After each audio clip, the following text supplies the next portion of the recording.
ધારી one વિભાગ દ્વારા વન્ય પ્રાણી દ્વારા થતા હુમલા અટકાવવા માટે જનજાગૃતિ કાર્યક્રમ ઝરગામે યોજવામાં આવ્યો હતો. ઝરગામના સરપંચ દિલાવરભાઈ લલિયા, પંચાયતના તમામ સદસ્યો તેમજ ગામના તમામ લોકોએ આ કાર્યક્રમમાં ખાસ હાજરી આપી હતી. ધારી વન વિભાગ દ્વારા વન્ય પ્રાણી દ્વારા થતા હુમલા અટકાવવા માટે જનજાગૃતિ કાર્યક્રમ ઝરગામે યોજવામાં આવ્યો હતો.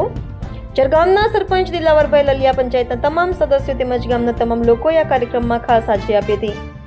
જાણીતા પર્યાવરણ પ્રેમી અને વન્ય પ્રાણી સંરક્ષણ બાબતને લઈને હંમેશા અગ્રેસર રહેતા તોશીફભાઈ લલિયાએ આ કાર્યક્રમમાં ખાસ હાજરી આપી હતી. વન્ય પ્રાણીથી થતા હુમલા અટકાવવાના જનજાગૃતિ પ્રોગ્રામ અંતર્ગત ઝરગામના સ્કૂલના આચાર્ય મોહમ્મદભાઈ રાઠોડ, ઝરગામના પ્રતિષ્ઠિત આગેવાન રહીમભાઈ લલિયા, યુનુસભાઈ લલિયા, અનુભાઈ લલિયા, ઇલિયાસભાઈ લલિયા સહિતના લોકોએ આ કાર્યક્રમમાં ખાસ હાજરી આપી હતી. આ કાર્યક્રમમાં વન વિભાગના એસીએફ ચૌધરીના માર્ગદર્શન હેઠળ આરએફઓ જ્યોતિબેન વાજા, ફોરેસ્ટર અનિલભાઈ રાઠોડ તેમજ વન વિભાગના કર્મચારીઓ હાજર હતા.